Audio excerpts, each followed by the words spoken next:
ni še te inflacije, ni še tega razvrednotenja valut v polni meri, ampak ljudje se tega bojijo, ker gledajo, kam gre. Se premalo pogovarjamo o zadolženosti držav, vse se ne zadolžuje samo Amerika, vsi se zadolžujejo. Nevarno za malega vlagatelja oziroma za nas vse, ki smo v to vpeti, zato ker kaj pa, če slučajno se malo motijo. Pozdravljeni, sem Marja Milič in gledate MoneyHow, prvi podcast o upravljanju denarja pri nas. V bistvu bi rada začela malo drugače. Z mano je Blaž Hribar, redni gost MoneyHowa in danes se bova itak pogovarjala o vseh teh rekordih, ki padajo praktično vsak dan. V bistvu zdaj se dogaja manjša volatilnost na trgu, ampak ja, ena zadeva bi pa rada začela, preden greva midva na vse te debate. Bila sem na enem dogodku, ki se mu reče Fuck Up Night. Se pravi, pač v življenju si kdaj zafrknemo, jaz velikrat zafrknem, tudi ti, Blaž, si kdaj zafrknil in bi tudi lahko šel. Ne, ti pa ne, se vem. Nikoli, se vem. No, jaz sem kar veliko stvari zafrknila v življenju in izpostavila sem en dogodek, ki je bil pa tak boleč za mene, in sicer to je bilo leta 2018, v začetku leta, ko sem z Damjanom Merlakom naredila Facebook Live. 20,000 ljudi se je na neki točki javili na tem Facebooku Live in so v bistvu me totalno skritizirali vsi po vrsti, zaradi tega, ker pač vsi so hoteli vedeti od Damjana Merlaka, daj povej, kateri coin naj kupam, da bom obogatel, da bom čim več denarja zaslužil. Damjan je takoj na začetku rekel, pač jaz tega ne bom komentiral. Pol je bilo še milijon tavžent vprašanj, daj povej, na kateri coin naj stavim, a je ta coin dober, a ta coin ni dober, skratka. Damjan takrat ni dal tega odgovora. Jaz mislim, da se tudi sam zelo dobro zavedal svoje odgovornosti v tistem trenutku in zato tudi ni dal tega odgovora, ker če daš odgovor, če poveš, izpostaviš nek coin, s tem tudi prevzameš odgovornost, da če nekdo kupi ta coin, da se lahko zgodi, gre lahko navzgor ali pa gre lahko tudi navzdol. Zakaj to govorim, Blaž? Zaradi tega, ker sem z Andražem Grahkom naredila roast portfeljev in sem dobila en zelo zanimiv komentar in to v bistvu sem hotela tudi s tabo malo predebatirati. V bistvu tukaj Denis na YouTubeu pravi: Marja, razpršenost je strategija, ko ti imaš premoženje in ga želiš predvsem ne izgubiti. Če pa premoženje gradiš, pa razpršitev ni najboljša strategija, staviš pač na tisto, kar si prepričan, da bo najboljše delalo na dolgi rok, in to je že desetletja tehnologija. To je dejstvo. Klicaj. Ni klicaja, to sem ga jaz zdaj dala v glavi. Zelo me moti, da razpršitev porivate naprej kot obvezno strategijo posameznika. Absolutno nihče nič ne poriva, noben. Jaz nič ne porivam, tudi Blaž nič ne poriva, Andraž nič ne poriva. Mi govorimo pač samo naša mnenja iz neke dolgoletne izkušnje, ki imamo na trgu. Blaž, koliko časa si na trgu? 20 let zihar, ne? 20 plus, ne? 20 plus zdaj že, ja. 20 plus, mi dva sva že malo pri starejših, ne? V glavnem, tukaj bi vseeno jaz rada povedala, recimo Damjan Merlak je bil tudi gost in je rekel, jaz stavim na S&P 500. Tudi to ni bilo dobro sprejeto med ljudmi, nekateri so se zgražali v smislu, pri teh milijonih pa staviš na S&P 500, ne? Warren Buffett pravi, stavite na S&P 500, ne? Se pravi, razpršena košarica. Kaj je v ozadju tega, zakaj razmišljamo, zakaj govorimo, boš da razpršeno investiramo, da ne stavimo na enega konja? Ker če stavimo na enega konja, moraš ti prekleto dobro narediti domačo nalogo, da veš, zakaj si ti stavil na tega konja. A je tako? Lahko pa kopiramo, nekoga vidimo, Blaž bo rekel, kupite Apple, pa bomo rekli, Blaž je rekel. Prevzeti boš mogel odgovornost za to, kar si povedal, Blaž. Apple v .com balonu, in to bomo danes tudi šla čez. Takrat so Apple, cel kup IT delnic je takrat upadel 70, 80, 90%. Bolečina je bila kar huda, marsikdo ni prenesel te bolečine. Potem boste pa rekli, ja, pa je pa ful zrasel. Po bitki je lahko biti general. Mislim pa, da je od vseh nas da imamo to odgovornost, da vseeno izobražujemo in ljudje spodbujamo k temu, da naredijo domačo nalogo, preden stavijo na karkoli. A se strinjaš, Blaž? Ja, jaz se strinjam. razlog, da zmer začnemo finančni svetovalci, vedno morajo začeti z finančnim profilom in razpršenostjo. In torej, kako tvegana je neka strategija, koliko tveganja posameznik lahko sprejme in znotraj tega seveda, da minimizira tveganje glede na pričakovan donos. Ne. To pa običajno vedno razpršenost. Ne.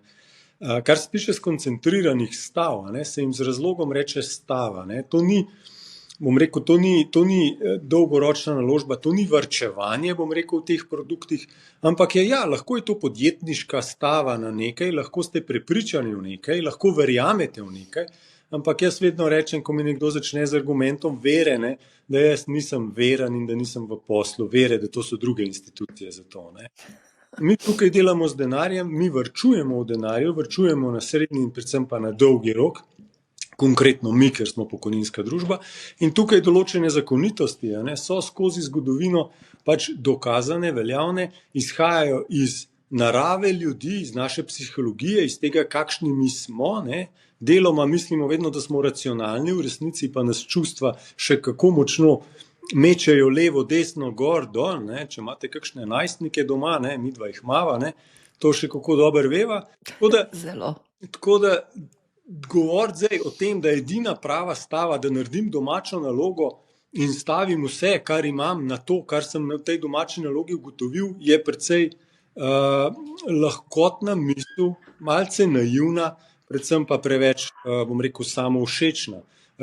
Če mislite, da mi, ki smo za to plačani, ne naredimo domače naloge, ne, se motite. Ne. Jaz naredim svojo domačo nalogo in čisto iskreno vam povem, večino časa, ko naredim vse, preberem vse, zračunam vse, na koncu ugotovim, da vem ravno toliko kot na začetku. Nič več o tem, kaj je boljša ali pa slabša naložba. Večino časa je večino naložb tako, kar primernih. In zato potem pride do recimo nekega presenečenja, lahko v plus, lahko v minus, in takrat je fajn, da nimate vsega denarja na eni stavi, ne? Ker ne obstaja samo pozitivna presenečenja, ne? In obstajajo negativne presenečenja. In vi ste lahko naštudirali vse, lahko ste prebrali vse, res naredili kvalitetno domačno nalogo. Ampak, če gre Putin v Ukrajino, pač če imate v Kijevu stanovanje, lahko ste vse naštudirali prav, takrat vam je pač celotna teza padla v tistem trenutku. In tako je tudi pač v življenju, tako je tudi na borzi. Ne. Zdaj, vse staviti na tehnologijo, zadnjih 10 let, super, se strinjam. Zadnjih 10 let je bilo fantastičnih in tehnologija je bila tista, ki je determinirala ta fantastičen donos. Bo naslednjih 10 let, to je pa pravo vprašanje, ki pa lahko mečkam bolj poglobljeno se o njem pogovoriva in imamo tudi deloma svoje mnenje.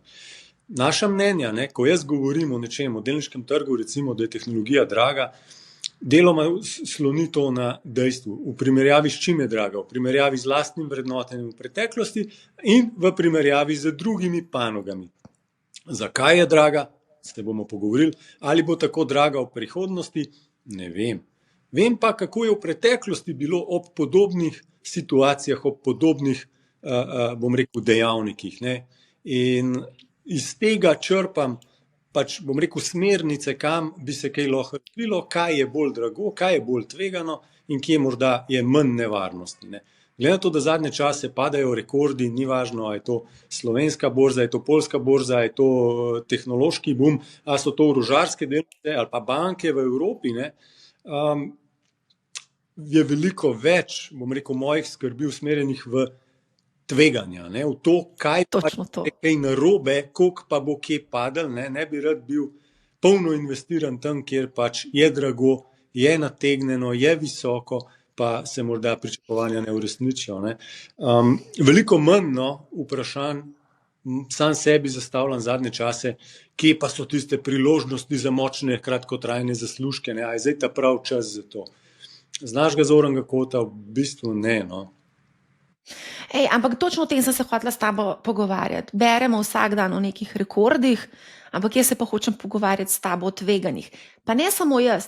Recimo, ko imamo te razne predavanja, bootcampe, dejansko nas sprašujejo, a je zdaj smiselno počakati na medveda. Se pravi, ljudje se zavedajo, da je prišlo to do nekih zelo visokih ravni in vsi se tudi zavedajo, da mogoče, ko pride do kakšne pocenitve, da je smiselno mogoče takrat ali vstopiti, ali začeti malo več investirati, ali kakorkoli. Se pravi, ljudje se sprašujejo, ali zdaj počakati medveda. Jaz bom rekel, umirjen profesionalen pristop, ne, ki ga tudi mi tukaj zasledujemo, je pač disciplina. In pri disciplini načeloma greš, ko je nekaj drago, ali ne dokupuješ, ali rahlo zmanjšaš glede na svoj referenčni indeks v našem poslu. Torej to, kar je normalno, s čimer te primerjajo. Ne. Dobro, res tukaj govorim za eni mojci, a razumeš, ona ni profesionalni vlagatelj, ona pač vidi, da vsi govorijo o nekih rekordih, nima referenčnega indeksa, ona bi rada sam vedela, Nima. kaj ne zdaj naredim. Mislim, ja, če bo kupila S&P 500...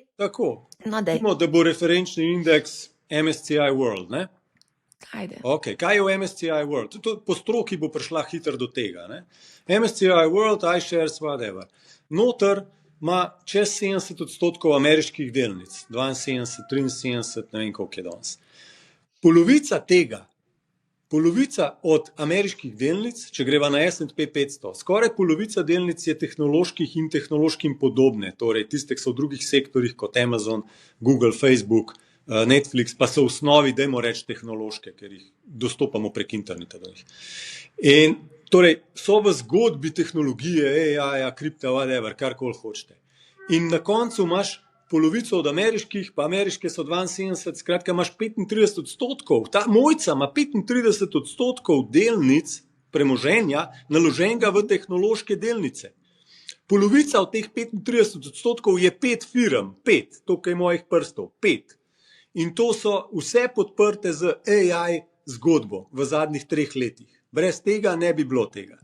Okay? In na koncu ugotovimo, da ima ona blizu, rečva, med 17%, blizu 20% v 5 firmah, ki se napajajo iz ene naložbene zgodbe.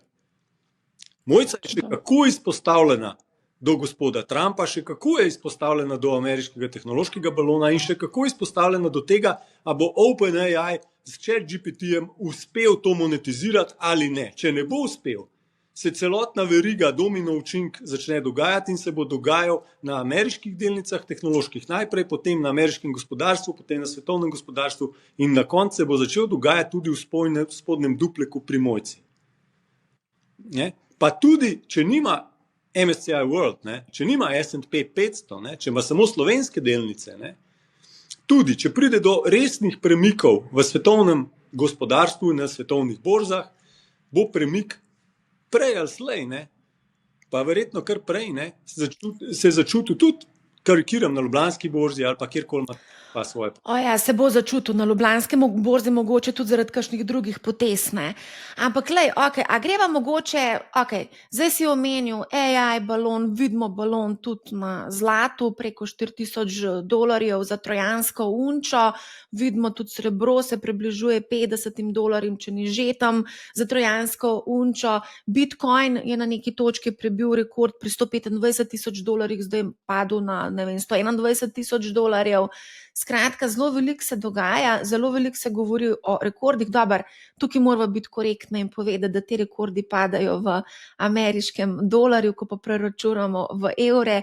Mislim, da je bil 10% je v bistvu izgubil dolar v primerjavi z evro, če se prav spomnim. Ja, je. Tako da mal je ena korekcija na evrskih portfeljih, ampak vseeno še zmeraj lepo raste, a ne? Drži, lejte. Kar se tiče našega delniškega sklada, smo letos v lepem plusu, tako da ne vem, kaj ne rečem. Skratka, padajo rekordi tudi pri pokojninskih skladih v Sloveniji. Dobar, v redu, padajo rekordi, vse pa vsod, vsi sam še govorijo, vsi so zdaj kar mojstri investiranja, mislim, da ne bom rekla, koliko je gurujev finančnega opismenjevanja. Zadnjič je ena rekla, da pač ne zanima, kaj bo FED odločil, da to je pač nepomemben podatek, to pa je še prekleto, zelo pomemben podatek, ko govorimo o finančnem opismenjevanju. Ne bom šla v detajle okrog tega, ampak da greva se mogoče dotakniti ene zadeve, ki mogoče premalo se govori. Ravno danes zjutraj sem brala članek o intervju Ray Dalio, ki že mesece opozarja na ta debt bomb, da ZDA nevarno kopičijo dolg, ki naj bi do leta 2034 dosegel 116% BDP-ja in hkrati opozarja, da so razmere zelo podobne letom pred drugo svetovno vojno. Kaj ti praviš o tem? Se premalo pogovarjamo o zadolženosti držav? Vse se ne zadolžuje samo Amerika, vsi se zadolžujejo in to ful neobrzdano. Kapitalski trgi se o tem zelo resno sprašujejo že kar nekaj časa, tudi gospod Dalija to že kar nekaj časa zelo aktivno razlaga, vključno v svoji knjigi. Ne. Tako da posledice so že tukaj. Vsake toliko časa se tudi, bom rekel, v malo bolj lahkotnih finančnih medijih opazi, da so naprimer 30-letne obveznice, kar naenkrat obrestne mere na 30-letne obveznice, kar naenkrat rekordno visoke za zadnjih 15 do 30 let, pa je to Japonska, a je to Nemčija, kaj šele države, ki so morda malce bolj politično šibke trenutno, imajo krizo kot Francija, Anglija, tam so pa še ekstra dodaten nivo donosnosti na teh dolgoročnih obveznicah. Torej, obrestne mere so šle čez 4% pri Američanih, blizu 5% so bile dolgoročne, zdaj so se malenko znižale, Angleži podobne številke, Francozi so zdaj, ko so šibki, močno več bojo mogli plačevati za svoje dolgoročne obveznice, govorimo o 4% in tako naprej. In Japonci so po dolgih desetletjih, 50 let praktično, zdaj že bo od 80 let, zopet na nekih nivojih, ki pričakujejo neko inflacijo, ki pričakujejo neke težave s fiskalno sliko države, torej 3 in več odstotke. Skratka, če iščeva rekorde na dolgoročnih obveznicah, so rekordno visoke donosnosti, če se malo pozitivno zagovorim. Po drugi strani so seveda tudi pripoznani zelo močni riziki pri njih. Ne takoj, kratkoročne obrestne mere so nizke, ni še te inflacije, ni še tega razvrednotenja valut v polni meri, ampak ljudje se tega bojijo, ker gledajo, kam gre zdaj ta politika. Seveda, če imaš ti proračunski primanjkljaj 7 do 8%, kot je ameriški pričakovan za naslednje leta, se to eno leto je 7%, ampak če gremo 3, 4, 5 let naprej, potem pa so to že res ogromne številke, nevzdržne številke in potem nihče ne ve, kako bomo čez 5 let, 7 let ta problem reševali. In potem financiranje ameriške države od 7. leta do 15. 20. leta bistveno podražiš kot nekdo, ki posoja ameriški državi za naslednjih 30 let in tako prideš v bistvu do teh višjih dolgoročnih obrestnih mer. Zdaj, kaj glih omenjaš? Obveznice to že zelo dobro vključujejo in številni, tudi mi med drugim, smo zelo pazljivi. Zelo spremljamo te stvari in smo zelo pazljivi pri tem. A te lahko ustavim tukaj za sekundo? Zdaj, ko govoriva vsem tem, mogoče tukaj vseeno tudi za omeniti zaprtje ameriške vlade in vse te grožnje, s katerimi Trump zdaj strela. Tehnično gledano se na borzi to ni neki prav preveč odrazil, ne? Enkrat ni vpliva, ja. A pa misliš, da ima to kakšno, glede na to, da je vse skupaj odvisen tudi od dolžine, koliko časa bo trajalo in kakšne bojo konec koncev tudi na posledice, ker se govori, da naj bi Američani vsem potem manj trošili, to tudi seveda zelo vpliva potem na... Vnaša negotovost generalno, Tokrat imate Trumpa kot predsednika, ki je bistveno bolj agresiven v vseh svojih potezah, kot vsi predsedniki za mojega življenja skupaj, bi jaz temu rekel, po občutku.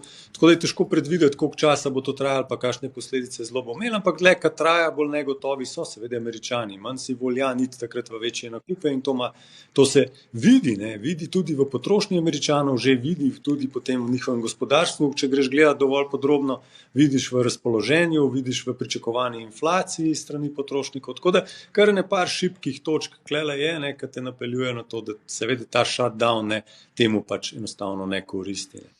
Jaz sem tudi malo šla pregledati analizo tega S&P-ja, kaj se je dogajalo teden dni pred zaprtjem, med zaprtjem in po zaprtju in praktično nekega učinka ni bilo na S&P 500.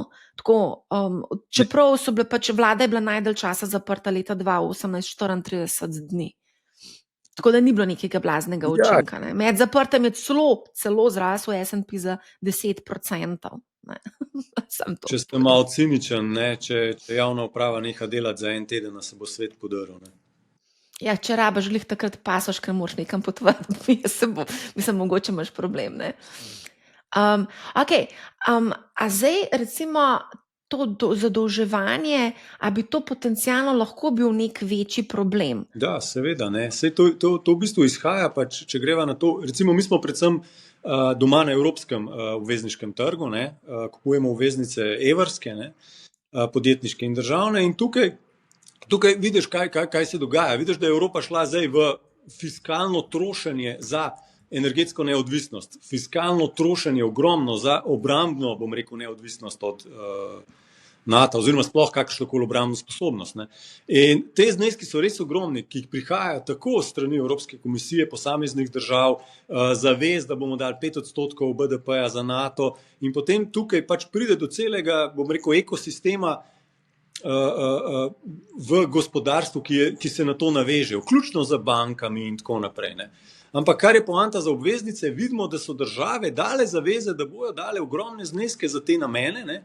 Pričemer na drugi strani, ko gledaš, ne, vidiš, da niso sposobni politiki, saj ne v Franciji, saj ne v Angliji, ne, recimo dvigniti prihodkov, torej dvigniti ali davkov ali zmanjšati česa drugega v trenutnem okolju. In vidimo, da med voditelji ni take ta prave, bom rekel, volje, da prevladuje populistična logika, da zato bomo dali naj stane, kar hoče, po drugi strani pa ni prave volje, da bi sprejel varčevalne ukrepe ali dvigoval davke, kjer pač imaš možnost, ne, in odvisno od kakšna pač politična opcija si, ne.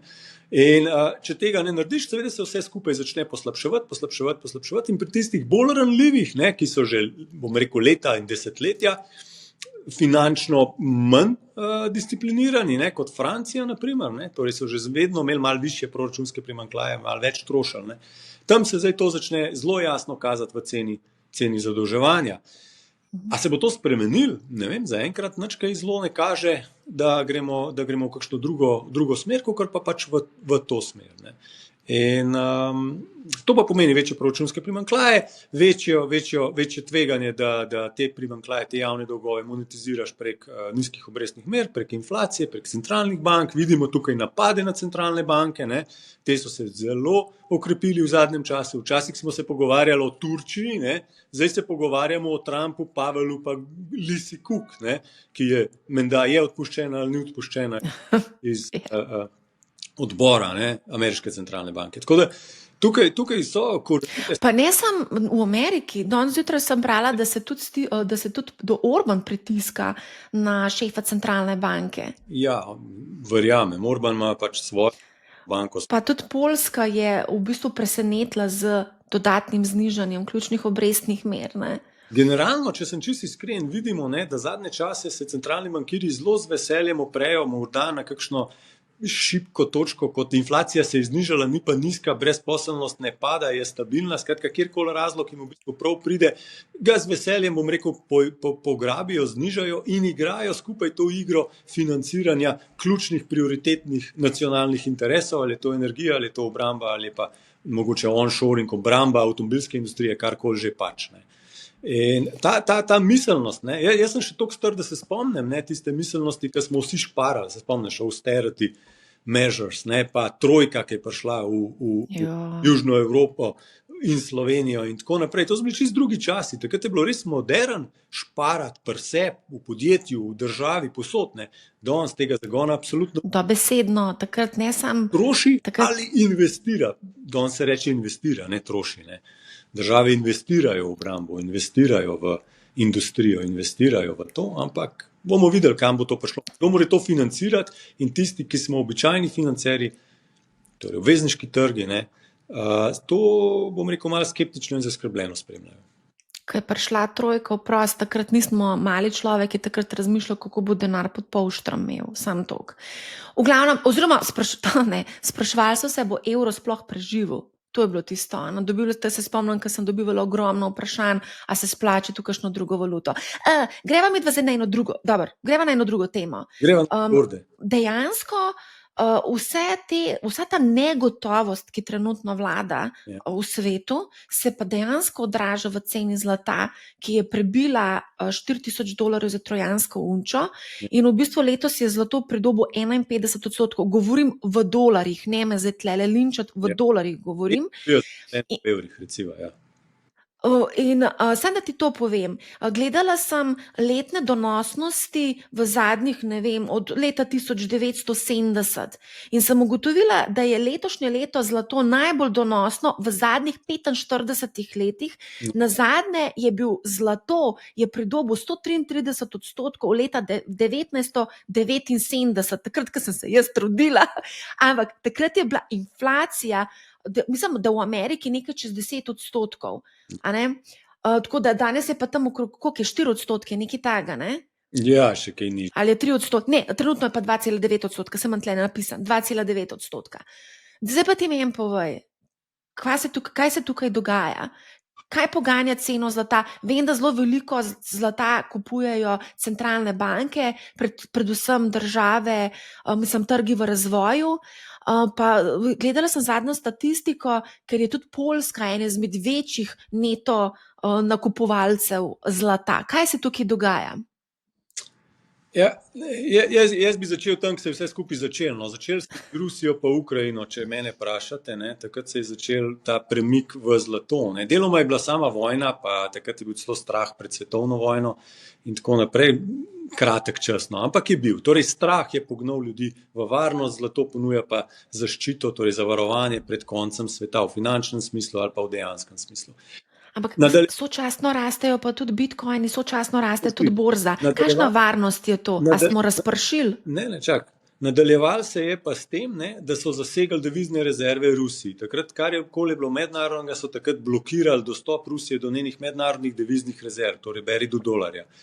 In takrat so številni po svetu, voditelji, kdorkoli drug je imel dolarje, ne, se začel spraševati, kakšna je pa moja varnost, kdaj bom jaz dostopal, če se zameram Američanom, a bom lahko dostopal do teh dolarjev na mojem bančnem računu, ne, še posebej, če ta bančni račun ni pri meni, ne, oziroma kaj bom s temi dolarji, če mi jih blokirajo, ne. In takrat so številne države, ne, torej razvijajoče se države, centralne banke in tako naprej začeli razmišljati, kaj pa če bi mi rajš malo zlata povečali. Ne. In ta proces se je nadaljeval, ne, z izvolitvijo Trumpa, pa njegovo retoriko, pa njegovimi tisti Mar-a-Lago akordi, svetovalnimi paperji, ne, kjer je v bistvu aktivno zasledoval, povedal, da bo aktivno zasledoval politiko zniževanja vrednosti dolarja, ne, in so ljudje pač enostavno rekli, potem pa kaj drugega varnega, kaj pa je varno še, ne? Če dolar ni varen kot najvarnejša svetovna rezervna valuta, ne? Potem ti ostane zlato. To je bilo, in bitcoin. Ok, in bitcoin. Če ti internet dela. Ne? Potem pa prideš do avgusta letos, ne? Avgusta letos je pa Pavel obrnil, bom rekel, temu ploščo in prej je zagovarjal inflacija, problem, trg dela je stabilen, v tistem trenutku so se pa uprli na prve podatke o, bom rekel, šibkosti trga dela v Ameriki in je napovedal, da v bistvu bojo znižali obrestne mere. Ne? In ko je on to napovedal, ne, so vse, bom rekel, naložbe, ki ne nosijo tekočega donosa, ali so to, ne vem, tehnološke delnice, ali to bitcoin, ali pa to zlato, ne, pridobile na privlačnosti in pridobile na vrednosti. Ne. In potem pa pač še cela zgodba, bom rekel, medijsko to se zagrabi, momentom ljudje zagrabijo in se popelje to v višave. Tako jaz vidim celo zgodbo. A bi rekel, zdaj tako, ko bereš razne napovedi, Goldman Sachs. Ni težko zagovarjati zlata v trenutnem svetu kot nekega zavarovalnega produkta za vse te negotovosti.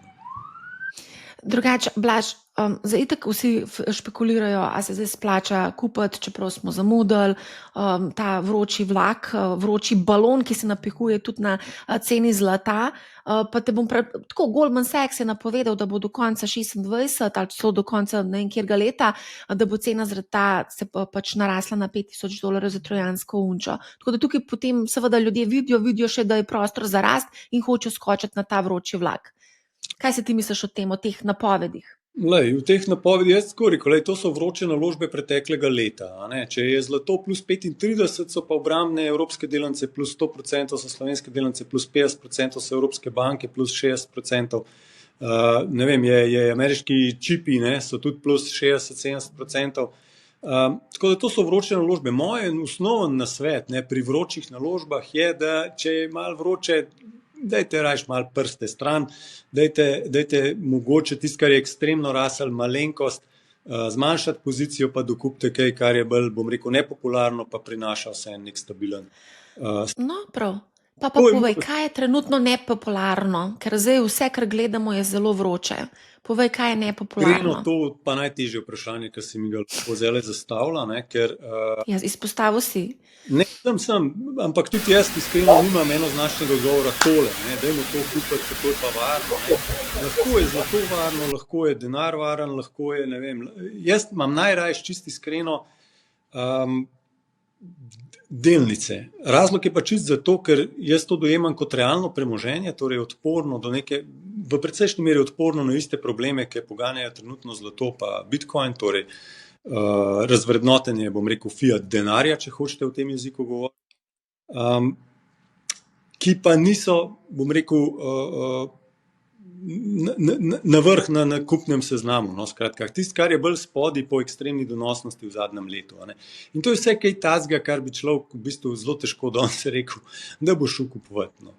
Torej, če ste malo pohecam, seznam naredite, pa tisto, ki je najmanj zrasel, tiste verjeten. Tisto, ki je najmanj seksi. Tisto, ki je najmanj seksi, ki se je najmanj zanimivo o tem pogovarjati, ne. Dajmo tisto. Meni se zdi, da vsakeč, ko imam te predavanja, da ljudje ful pričakujejo, kako bo to neka razburljiva zgodba investiranja. Tako da, ne vem, razburljivo zgodbo, jaz bi jo rajško, ker v tem, kje so zdaj priložnosti. Začel sem s tem, da ne vem, kje so priložnosti. Iskreno imam jaz velik problem zdaj, ko so spredi, torej obveznice so drage, delnice so drage. Težko argumentiram, da so nepremičnine poceni. Ne? Skratka, veliko denarja je, veliko stvari je drago, veliko tveganje, ki so v mojih glavah še kako resna tveganja, pa ne vidim, da bi bila zelo močno vključena v cene trenutnih ali delnic, ali obveznic, ali kjerihkoli v bistvu naložb, ne. In zato me vse skupaj malo, bom rekel, skrbi. Ni panike. Blaž, jaz imam rešitev. A imaš? Bom rekla, Denisu bom rekla, da te kontaktira. On ve, se kecam, Denis, sorry, mogla sem to narediti. Denis z YouTubea. Technology. Ja, ne, on pač, technology, okay, staviš na to. Deva v technology. Pač. Ne, no, dobro, deva. Denis ima ta pravo temo, mnenja so pa lahko različna, no, dajmo tako reči.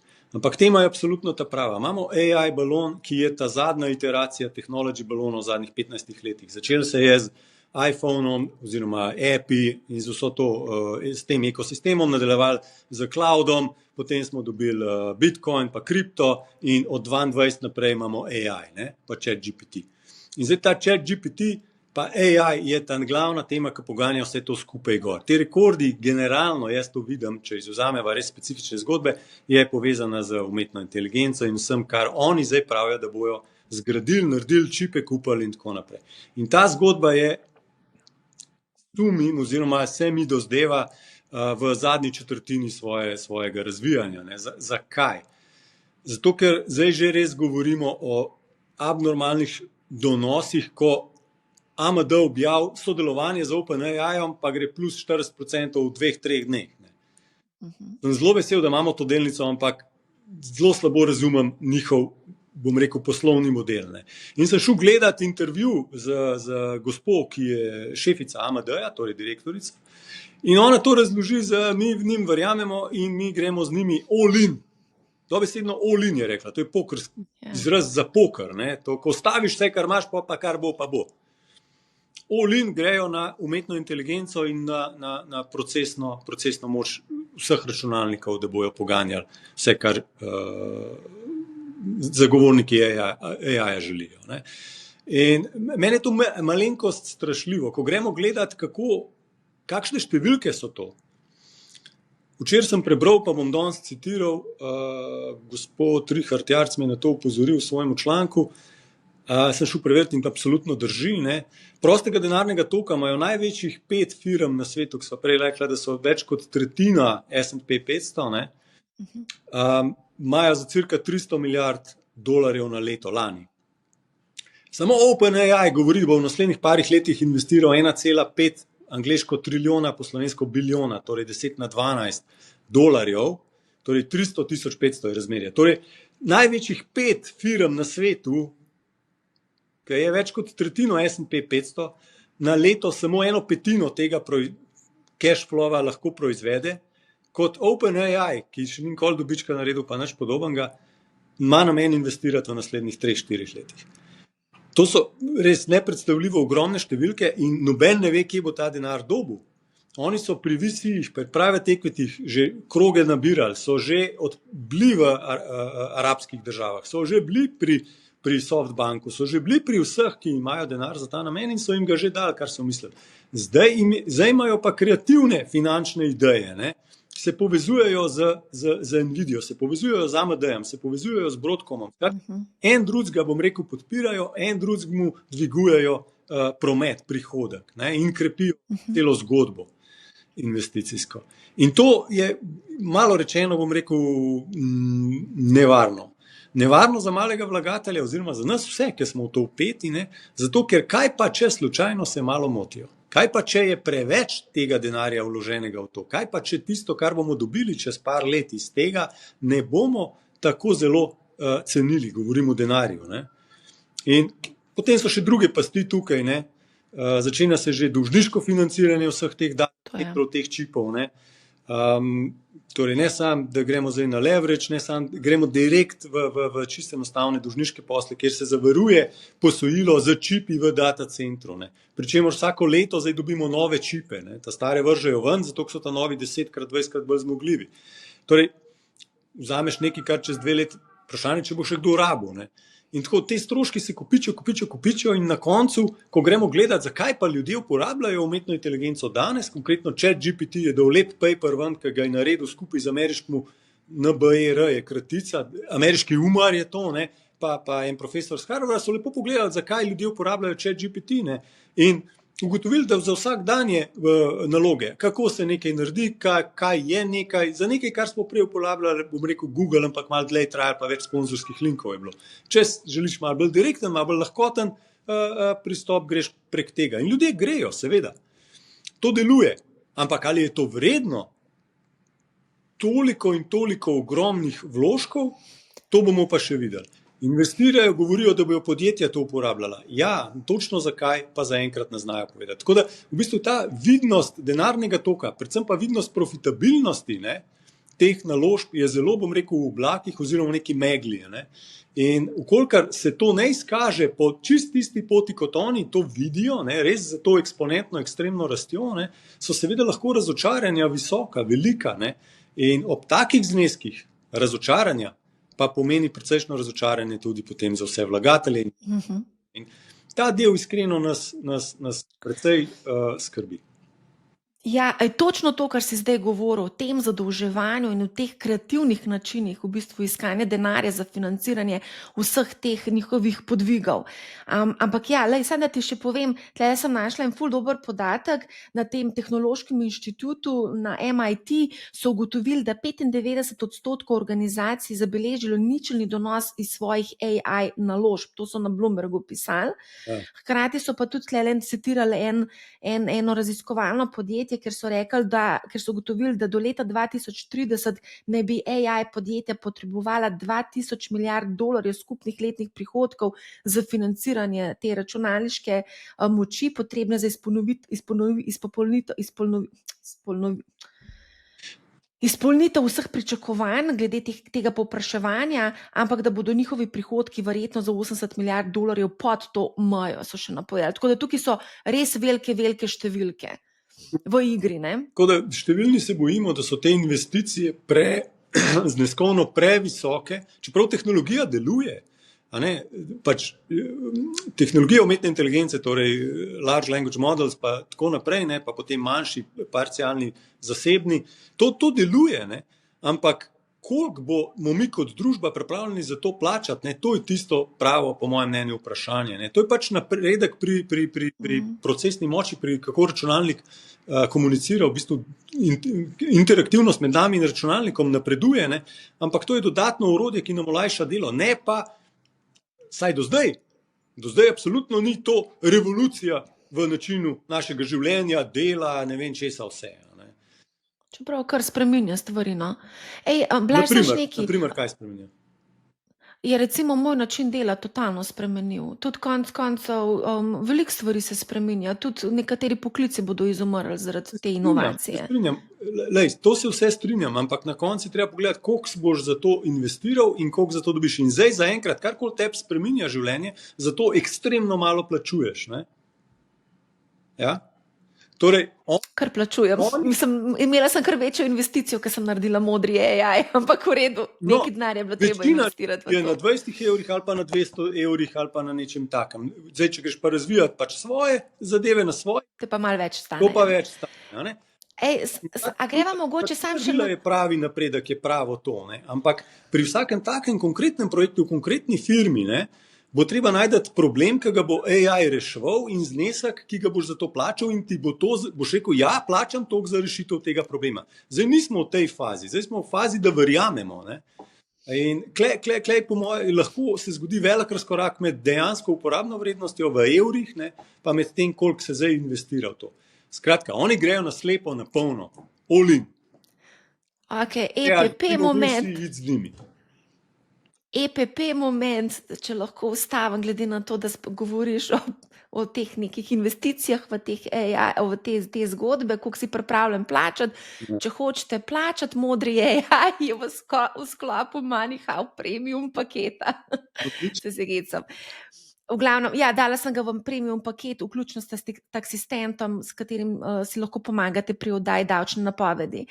Ne, ampak nekaj drugega sem hotla. Jeff Bezos je povedal, mislim, da je bil tle nekje blizu v Torinu, je bila neka konferenca in je povedal, da smo v nekem industrijskem mehurčku, ampak hkrati je pa tudi spomnil na .com balon in je rekel, ja, iz tistega obdobja so prišli zmagovalci, zelo veliko je bilo pa poražencev. In nekako je sugeriral, da bo tudi tokrat temu tako, no, v tem AI balonu. Mogoče danes, ko gledamo neke večje igralce, si mislimo, ta ne more propasti, ampak v zgodovini smo pa že videli, da so tudi večji igralci propadali. Jaz bi tukaj Jeffa Bezosa še kako resno jemal, ne? On je ustanovil Amazon v 90-ih, torej v prvi fazi interneta je bil zraven, je iskal poslovni model, kako v internetu naučati, je najdel knjigarno, jo je naredil, de facto poletel v nebo, vsako leto je imel več prihodkov in več izgube, povedal, da mora še več investirati, da bo imel še več prihodkov in potem čez leta, da bo profitabilen.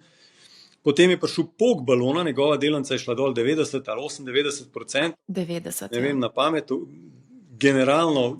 A ja, za Amazon, jaz tudi ne vem, Apple je šel, da je bil skoraj 90, Amazon pa nisem prepričana, no, ampak je bil tudi kar precej. Aj 90, aj 98 ne igra nobene vloge, ampak od takrat, skratka, je eden redkih, ki je preživel, šel potem v cloud biznis, je zdaj posredno v AI biznisu in še kako dober, torej on je dejansko preživel .com balon in jaz bi ga resno imel. No, in usporednic je ogromno med .com balonom pa med AI balonom, v katerem se trenutno nahajamo. Tako kot takrat je pa težko reči, koliko časa se bo ta balon še napihval, kdaj bo začel pušati, se nehal napihvati ali pa počel. Takrat so številni upozarjali leta 98, leta 99, dejanski pok, bi jaz rekel, se je pa zgodil marca 2000, če gledamo zdaj za nazaj. Tako da, če si pa leta 98 prodal tehnološke delnice, si pa leta 99 bil, bom rekel, izgledal kot bedak. Warren Buffett je izgledal kot bedak takrat, ne? Ker so delnice ta zadnje leto pred pokom ekstremno porasle. In če se spomnimo še kakšnega balona, ne, torej to je povezano s psihologijo vlagateljev, ne, z tehnologijo, ne. Psihologija pa podobno deluje v takih razmerah, ne. Se lahko spomnimo tudi slovenskega, balkanskega balona, ne, tudi lahko si govoril, da je predrago, ampak od tam je še eno leto vsaj letelo vse navzgor, ne.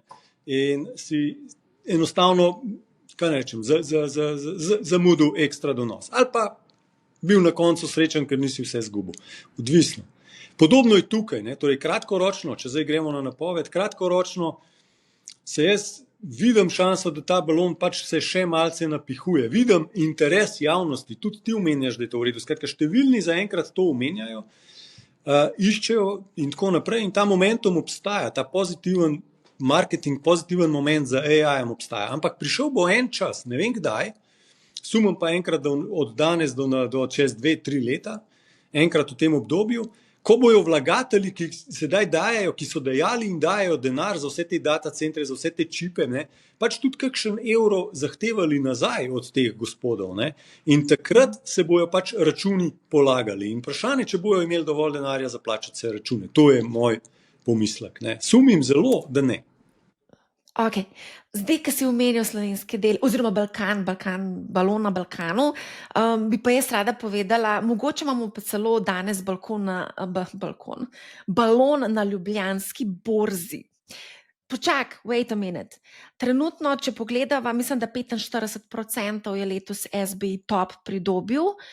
Če gledava v primerjavi z zlatom, ki tudi ful raste, zlato je 35% pridobil. Tako da SB Top je bil bolj profitabilen kot zlato, a pa marsikatera koli druga naložba. Zdaj bom pa jaz tako vprašala. Če pogledala midva SBI Top indeks, so tam 3 delnice, ki dominirajo.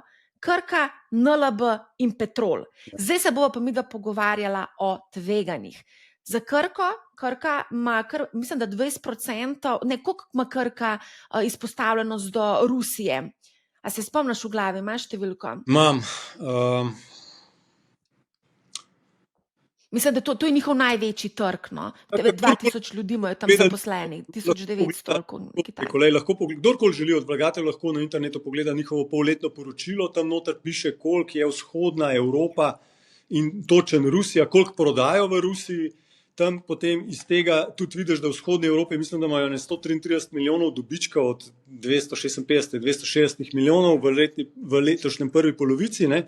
In tam lahko približno sklepaš potem, da iz Rusije pride recimo 2/3 od teh 130 milijonov. No? Skratka, blizu 100 milijonov na leto. Ne? Pomemben trg, ne? Ampak zakaj te to sprašujem?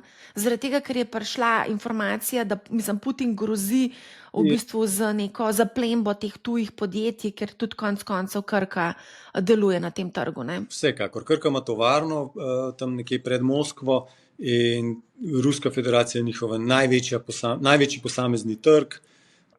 In je pa res, ne, da v Rusiji pač tudi to piše tam, da kar v Rusiji prodajo, 75% tega naredijo v Rusiji. No, tako da oni imajo tam tovarno in tam prodajajo. Ne. Kar je pa dobička, se ga pa prepošlje potem v Novo mesto. Ne. Tako da ta ruska tovarna v bistvu je zelo pomembna, ekstremno pomembna za Krko. Ne. Tako da tle bi jaz zaključil to debato. Zdaj, kaj pa je Putin rekel, sodeč po Bloombergu je podpisal en dekret, ne, kjer so določali postopek, kako se po hitrem postopku vzame premoženje grdim evropskim državam v primeru, da bi evropske države zaplenile rusko premoženje Evropske unije. Ne. Kaj bi to pomenilo za Krko? Ja, to, kar se je zgodilo. Z 220 na 185. Kaj to pomeni za delnico? Ker zdaj recimo pada, zdaj piše, vsak dan beremo članke, Krka je izgubila, ne vem, 1%, 5%, 15% v nekaj kolikih dneh. Odvisno od vašega mnenja, kaj mislite, da se bo zgodilo na relaciji Evropa-Rusija. Če se skeno, to je dodatno tveganje, ne, če gre kaj narobe, geopolitično tveganje v prvi osebi na Krkini delnici, ne, vidite manifestacijo geopolitičnega tveganja. Ne. Ko so droni prileteli tja v Skandinavijo, ne vem, na katera vsa letališča, so Evropejci pač številni verjetno prvič zaznali rusko državo kot nekega nevarnega akterja. Ne. In to je recimo deloma spremenili, potem je pač cela zgodba z zaplembo ruskega premoženja in potem z zaplembo evropskega premoženja v Rusiji. Tako da, koliko realno ocenjujete to, ta nadaljni razvoj tega scenarija, ne, od tega je odvisno, a rečete, zdaj Krka je zanimiva ali pa ne. Lahko je priložnost. Ne. Leta 2021, ko je Rusija zavzela Ukrajino, je bila priložnost za tistega, ki je kupil delnice Krke, ki so takrat tudi močno upadle. Ne. Tako da, odvisno od tega, kako se bo to razpletalo, a boste danes kupili ali ne, je pa odvisno od tega, kako gledate na ta razplet. Če mislite, da se bojo zadeve postopoma umirile in da ne bo tako hudo, kot zgleda na prvi pogled, potem bi jaz rekel, da delnica Krke absolutno ni draga, kaj posebej pri teh dobičkih, ki jih ustvarja.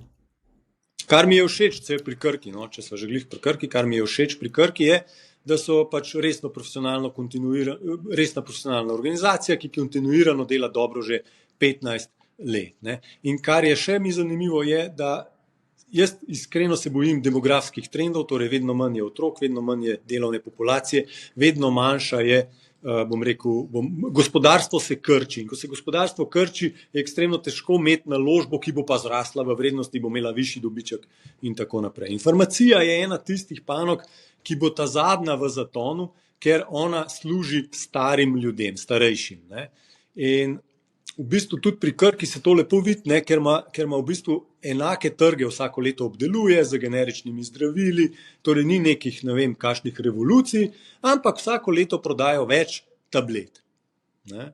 Torej ljudje, vsako leto je več starejših, vsako leto starejši pojejo več tablet, ker dlje časa v bistvu tudi živijo z pomočjo zdravil. Ne. Tako da njihov trg dejansko raste, čeprav demografija in vse ostalo govori temu, da se bi trg mogel krčiti. Oni so eni res tistih, bom rekel, če se bojiš demografskih trendov, ne, potem je farmacija zelo privlačna. No. In ta vidik Krke mi je všeč. Ti si se imel zdaj priložnost pogovarjati z Davidom Bratožem, ne? Ja, sej zato pa imam kakšno številko v glavi. No, sej, a je še kaj takega zanimivega bilo, je povedal, mogoče komentiral to rusko dramo zdaj?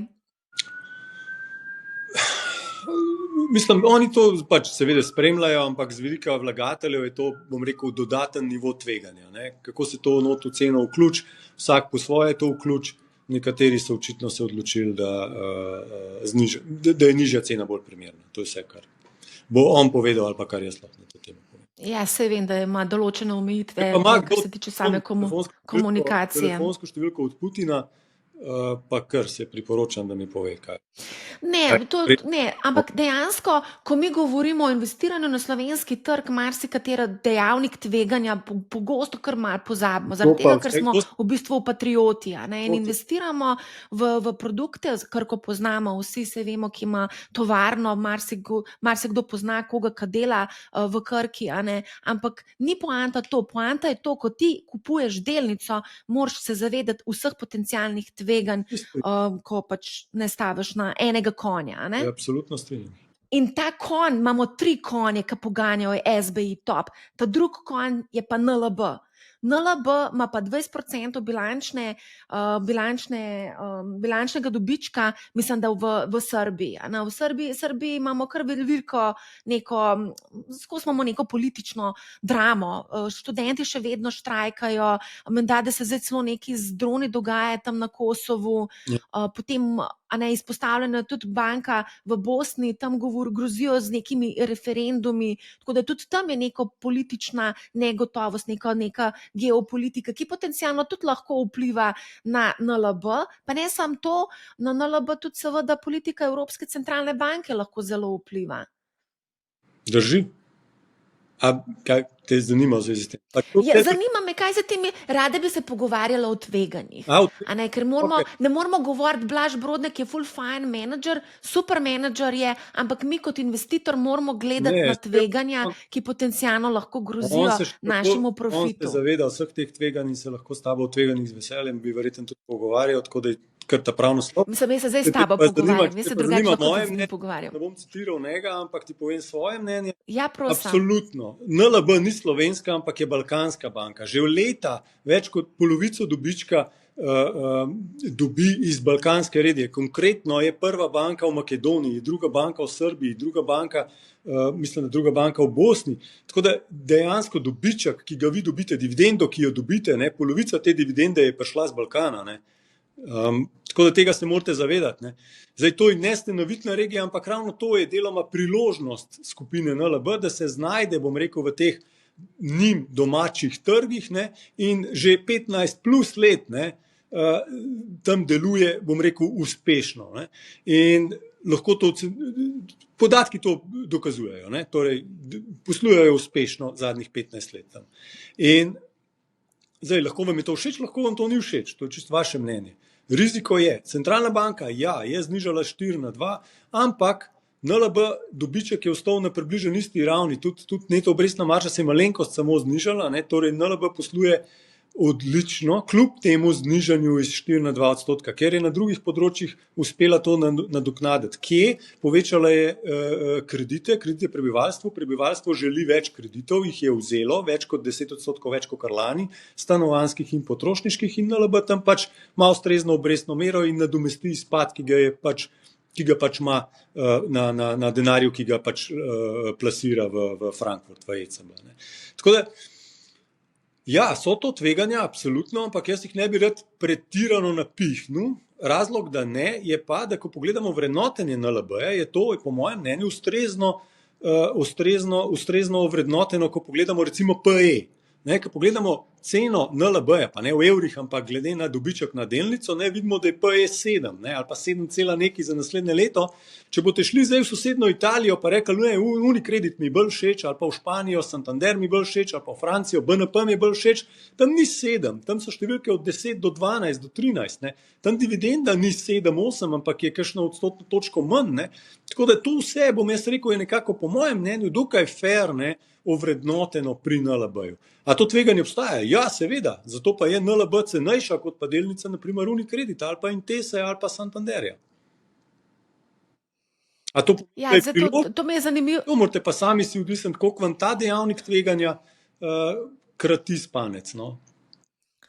To mi je tudi zanimivo, ker zdaj dejansko spremljam, kaj se dogaja z sankcijami proti naftni industriji Srbije. Tudi to zna v bistvu kar ohromiti samo državo. Tudi Vučić je sam opozoril, da pred Srbi ni enostavno obdobje. To pomeni, da tudi podjetja, ki tam delujejo in zaposleni, ki tam živijo, bodo verjetno čutili neke posledice. Če poenostaviva, tudi debata med gospodom Brodnjakom in mano je šla v to smer, odkje profitabilnost NLB-ja. V bistvu največji generator profitabilnosti NLB-ja, gledano naprej ali pa nazaj, je v bistvu dvig življenjskega standarda balkanskih prebivalcev na Balkanu, torej dobesedno njihova rast plače.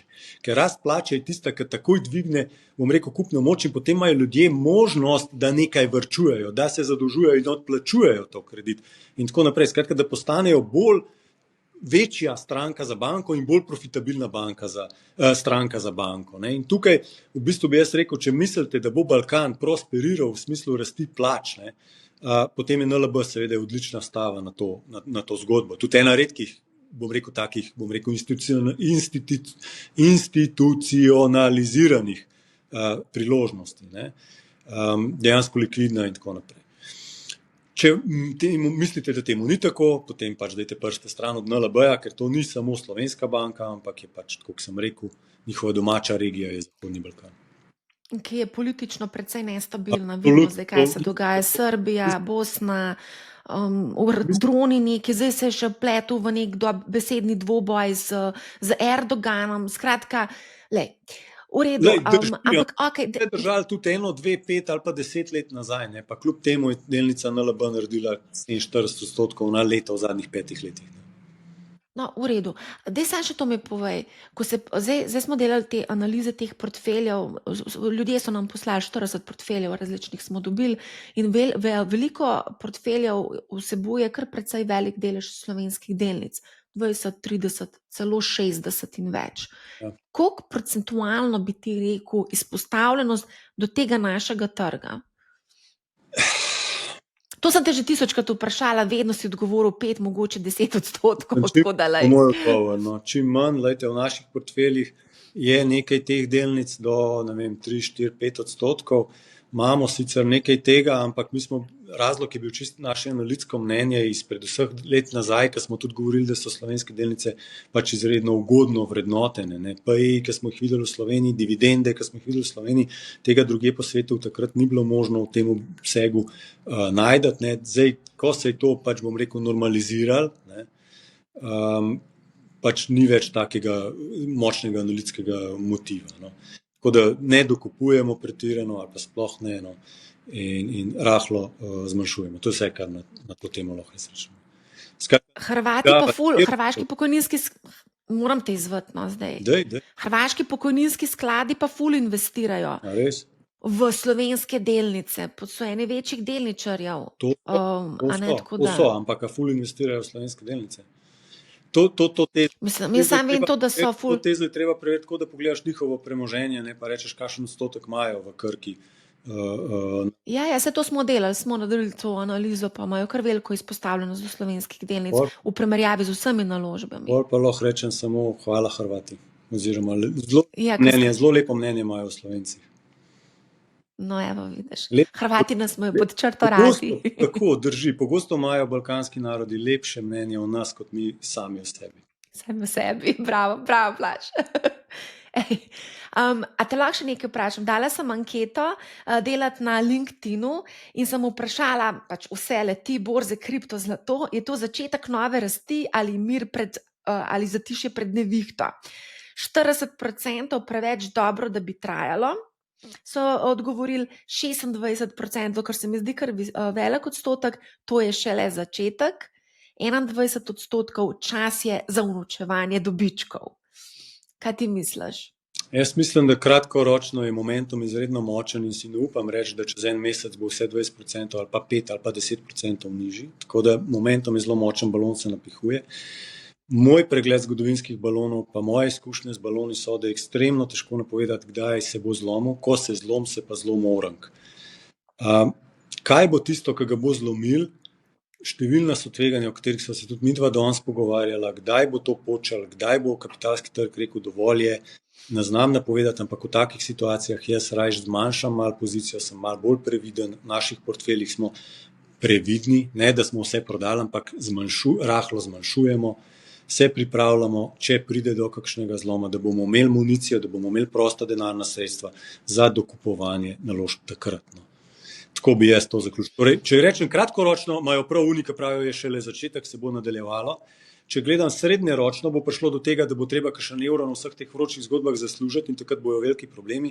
Če gledam pa dolgoročno, glede na visoka vrednotenja danes, pa lahko zaključim, da dolgoročni donos za naslednjih 10 let, 15 let ne bo tak, kot je bil zadnjih 10 ali pa 15 let. Bojim se, da tudi ne bo tak, kot je bil zgodovinski v zadnjih 100-200 letih. Ne? Torej, da če so, recimo, delnice so zadnjih 15 let ameriške prinašale 15% na let. MSCI World je 15% na let, 14, nekaj malo pod 15% za dividendami reinvestiranimi. Normalna številka v zgodovini kapitalskih trgov v zadnjih 200 let je tam okrog 9-10 mogoče. Ne?